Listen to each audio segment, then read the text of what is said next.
할렐루야. 그리스도를 날마다 누린 예배 2월 9일 말씀 보겠습니다.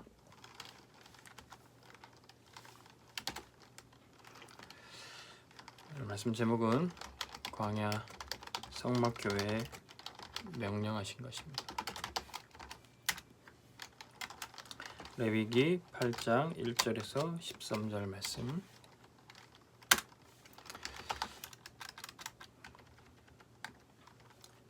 하나님께서 이스라엘 백성들에게 광야에 있는 중에 성막을 만들라고 하셨어요. 그 이유가 무엇입니까? 하나님은 지금도 구원 역사를 행하고 계십니다. 그리고 우리는 거기에 어떻게 쓰임 받는가? 그것이 우리 인생의 가장 중요한 문제입니다. 눈에 보이지 않지만 성삼위 하나님은 역사하시고 천사들은 지금도 활동하고 있습니다. 다윗은 시편 103편 20절에서 22절에 하나님의 말씀을 이루는 저 천군이여 천사여 이렇게 얘기했습니다. 이 이야기를 다른 사람이 아닌 임금인 다윗이 얘기했다는 것이 아주 중요합니다.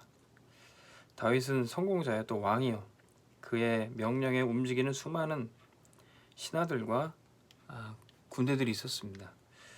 그런데 그런 육신적인 것에 많은 것을 가지고 누리고 있었고 그것이 더 눈에 보일 법한 다윗인데 자신의 명령을 듣는 신하와 또 군대보다도 하나님의 말씀에 따라 움직이는 천군과 천사에 대해서 그가 찬양하고 노래했다는 겁니다. 그가 육신적인 것보다 영적인 일에 관심이 있었다는 증거죠. 쉽게 얘기한다면 대통령이 정치하고 또 경제로 움직이는 일보다 하나님께 예배하고 하나님을 높여드리는 일에 더 집중했다는 겁니다. 재벌 회장이 좋은 집에 살고 좋은 차를 타고 또 많은 직원들을 거느리고 있는 것보다 하나님께 예배하고 전도 선교하는 일에 더 집중했다는 것입니다. 그래서 하나님은 이스라엘 백성들에게 성막을 지으라고 하셨어요. 육신적인 일보다도 영적인 일에 그들이 생명을 걸 이유를 찾으라고 하셨던 겁니다. 이 코로나 시대 때 우리가 예배 드려야 된 이유가 뭡니까? 영적인 일. 우리 코로나 시대 때 경제도 어려운데 우리가 성전을 봉헌해야 된 이유가 뭡니까? 육신적인 것보다도 우리가 영적인 것을 하나님께서 보기를 원하시는 거죠. 그래서 성막을 지으라고 하셨고 오늘 레위기 말씀에는 제사장 아론을 세워서 아론이 제사장의 직무를 감당하도록 위임식을 하라는 것입니다.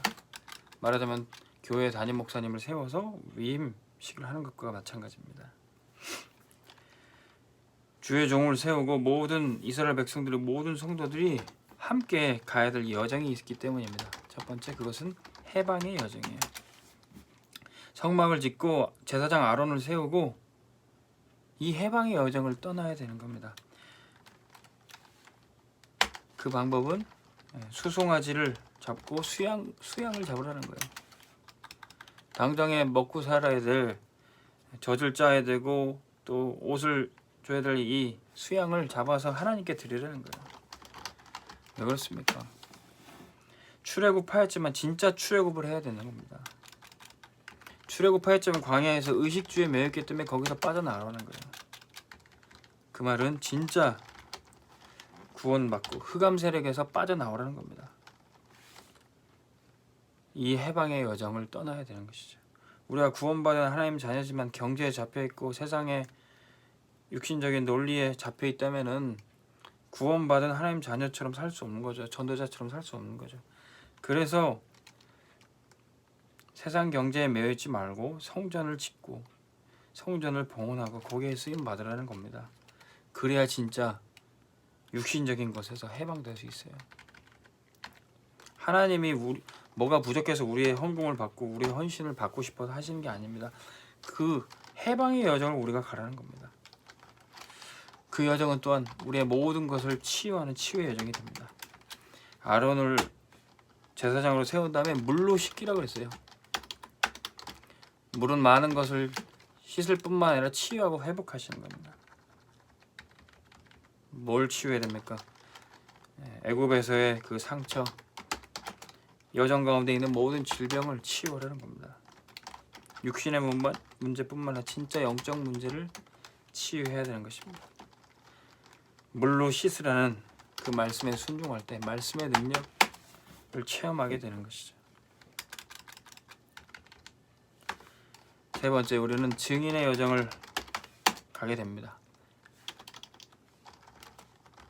아론과 이스라엘 백성들이 갔던 것처럼 주의 종과 우리 모든 성도들은 이 증인의 여정을 가게 되는 겁니다.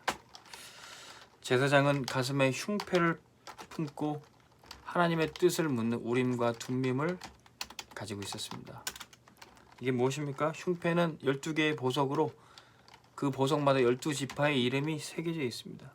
그것을 제사장이 가슴에 품는 거예요. 그리고 우림은 하나님의 빛이란 뜻입니다. 둠밈은 완전한 하나님의 완전함을 뜻합니다. 왕같은 제사장으로 세움받은 우리들은 우리 안에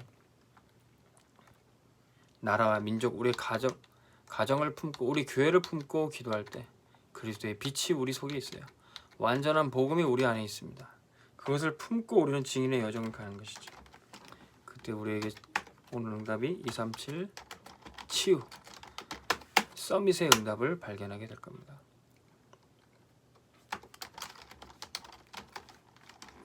증인의 여정은 세계복음화로 가는 여정입니다.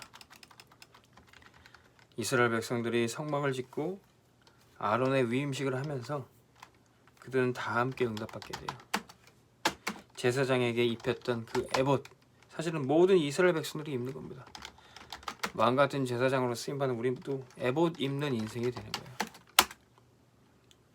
제사장이 입는 이 거룩한 세마포, 우리가 하나님 앞에 설 때 입는 거룩한 세마포입니다. 우리가 세상 가운데 있지만 이 에봇을 입고 있다면 우리는 하나님 앞에 구별되고 거룩한 교회입니다. 우리는 어떤 교회입니까? 이 성막을 짓고 주의 종을 세우고 또 교회를 세워나가는 이 여정, 이 여정에 우리는 역사를 남길 거예요. 이 여정을 보여주는 교회가 되어야 됩니다. 이 여정의 길을 갔던 것을 우리의 발자국과 뒷모습을 우리 후대에게 보여줄 때 우리의 후대뿐만 아니라 모든 새가족들도 이 여정에 함께 할 겁니다. 새가족이나 우리 후대들이 교회에서 볼 수 있는 우리 교회의 발자취, 30년과 또 우리의 전도운동의 발자취를 남겨야지 됩니다. 그래서 교회만 있어도, 교회만 둘러봐도 이 전도와 선교의 여정을 알 수 있는 그런 교회를 만들어야 됩니다. 그리고 치유하는 교회, 교회에서 말씀 듣고 차분히 기도할 수 있고 치유받을 수 있는 교회로 우리가 만들어야 되겠습니다. 하나님이 그런 성막을 만들려고 하실 겁니다. 우리 237로 가서 세계복음하는 전도와 선교하는 교회. 하나님은 우리가 이런 교회임을 말씀해 주셨고 이런 교회를 세워야 한다고 하십니다.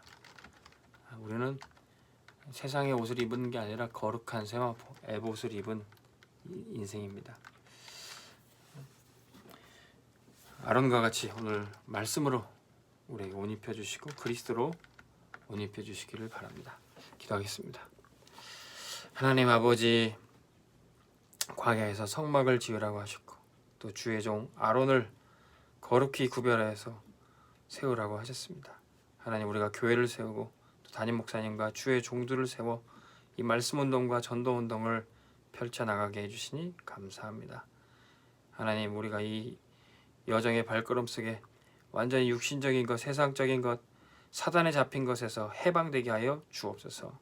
하나님께 또 성전 봉헌에 쓰임받고 헌금 드림으로 경제적인 묶임에서 풀리게 도와주시고 육신적인 사로잡힌 것에서 치유받게 하여 주옵소서. 그래서 우리의 모든 발걸음과 우리의 뒷모습이, 우리의 발자국이 우리 후대에게 이정표로 남게 하여 주옵소서. 우리의 자녀 손주들도 전도와 선교의 대열에, 이 교회의 영광스러운 대열에 함께 설 수 있도록 축복하여 주옵소서. 예수 그리스도의 이름으로 기도하옵나이다. 아멘. 승리하시기 바랍니다.